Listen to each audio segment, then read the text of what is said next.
नशीली दवाओं के खतरे से सरकार चिंतित है। 15 सितंबर को बड़े पैमाने पर मुंद्रा बंदरगाह नशीली दवाओं की जब्ती राजस्व खुफिया निदेशालय DRI की श्रमदायी जांच का परिणाम था, जब 9 जून को कच्छ बंदरगाह पर एक ही ड्रग रनर ने ड्राई रन किया था।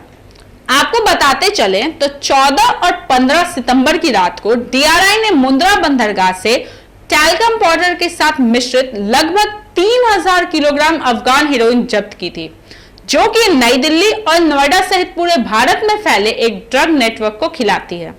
नॉर्थ ब्लॉक के शीर्ष अधिकारियों के अनुसार 9 जून को ड्राई रन द्वारा प्रदान किए गए लीड पर काम कर रही DRI, IB, RA एवं WE जैसे केंद्रीय एजेंसियों की मदद से मुंद्रा बंदरगाह जब्ती के पीछे ड्रग रनर, भुगतान के तरीके और प्रिंसिपल की पहचान करने में सक्षम थे। भारत में अफगान नागरिकों के ड्रग नेटवर्क की सीमा को उजागर करने वाली जब्ती के साथ केंद्र सरकार से पूरे मामले को NIA को सौंपने की उम्मीद की गई है। मुंद्रा जब्ती की कड़ियां के राजधानी पहुंचने के साथ ही दिल्ली पुलिस ने स्पेशल सेल में 3 नए DCP के नियुक्ति के साथ स्पेशल सेल में नई ड्रग आतंक अंडरवर्ल्ड यूनिट की भी शुरुआत कर दी। केंद्रीय एजेंसियों के साथ काम करते हुए दिल्ली पुलिस राजधानी शहर में घातक ट्रायड लिंक का पता लगाने की कोशिश कर रही है, जहां नाइजीरिया और अफगान ड्रग रनर सक्रिय हैं।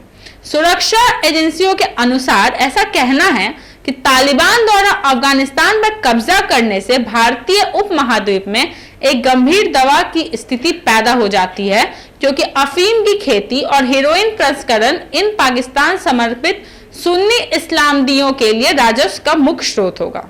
NCB के एक अधिकारी ने ऐसा कहा कि वर्तमान में तो अफगानिस्तान में 3 लाख हेक्टेयर से अधिक अफीम की खेती होती है।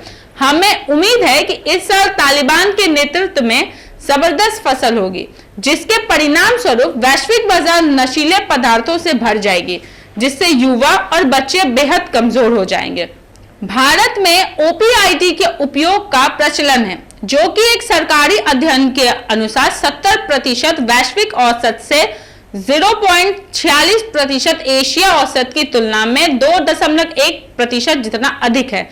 यदि हम इस प्रतिशतों को संख्याओं से जोड़ते हैं तो भारत में हेरोइन की दैनिक आवश्यकता लगभग 1 मीट्रिक टन प्रतिदिन या वर्ष में 360 मीट्रिक टन है, जिसका अंतरराष्ट्रीय बाजार में मूल्य लगभग 1,44,000 करोड़ है। यह स्पष्ट है कि इस धन का उपयोग असंगठित अपराध गतिविधियों और आतंक के लिए ही किया जाता है। समय के साथ भारत कोकीन का पसंदीदा गंतव्य बन गया है, जिसकी आपूर्ति दक्षिण अमेरिका देशों के शक्तिशाली ड्रग कॉन्ट्रैक्ट द्वारा नियंत्रित की जाती है। NCB ने पाया है कि जहां मुंबई भारत की कोकीन राजधानी है, वहीं देश को दुनिया के अन्य हिस्सों में भी कोकीन के संक्रमण के लिए एक मार्ग के रूप में उपयोग किया जाता है। इन सब के बाद जिस तरीके से एक पर एक ड्रग कनेक्शन के मामले सामने आ रहे हैं, नशीली दवाओं के खतरे से सरकार चिंतित है और रोकने के प्रयास में लगी है। ऐसे ही तमाम खबरों के लिए आप बने रहें न्यूज़ भारतवर्ष के साथ। मैं तन्वी पटना।